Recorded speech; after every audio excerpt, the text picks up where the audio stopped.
Welcome to NBC News Daily. Today, we're going to start in France, where President Biden and other world leaders are standing side by side with veterans to mark 80 years since the D-Day invasion. On this day in 1944, Allied forces landed on the beaches of Normandy. They launched a surprise attack that helped turn the tides of World War II. During a speech earlier today, Biden compared the fighting then to the current war in Ukraine, calling it a threat to modern democracy. Now we have to ask ourselves, will we stand against tyranny, against evil, against crushing brutality of the iron fist? Will we stand for freedom? Will we defend democracy? Will we stand together? My answer is yes, and only can be yes.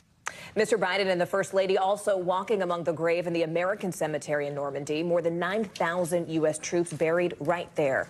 Well, today the president has met with dozens of American heroes who are now back on those same hallowed grounds to honor their fallen friends who paid the ultimate price for freedom. NBC News senior White House correspondent Kelly O'Donnell is live for us right now in Normandy.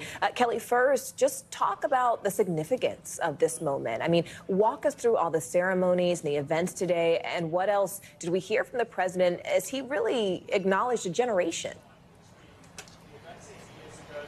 He absolutely did, talking about the importance in history as well as the significance today. By marking this day, along with about 24 other world leaders, there have been a series of different ceremonies, some at different beaches, some focused on different parts of the alliance from World War II, an American ceremony. The Canadians and the British have had theirs.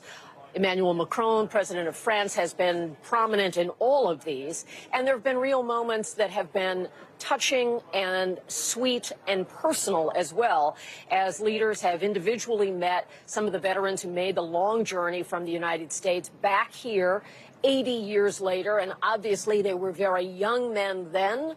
And today they are vital despite their years, but they are here, present, and talking about their own stories. Some of the exchanges between the presidents, both President Biden, President Macron, and others, along receiving line, where they were also able to meet President Zelensky of Ukraine, connecting their service to a very current concern.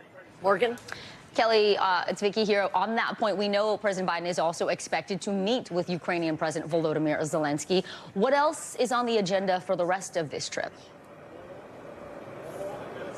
Yes, they had a brief meeting so far today in terms of being at the same event, and a more formal sit-down meeting is expected tomorrow, where they will talk about some of the urgent issues that Ukraine is facing. We know that recently the president authorized some additional use of American weapons, allowing Ukrainians to take those beyond the border into Russia when necessary to try to defend against incoming fire from Russia.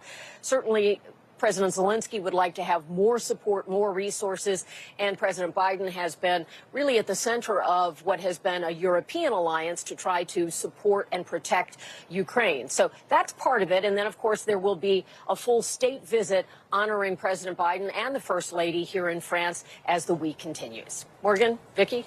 NBC News senior White House correspondent Kelly O'Donnell. Kelly, thank you so much.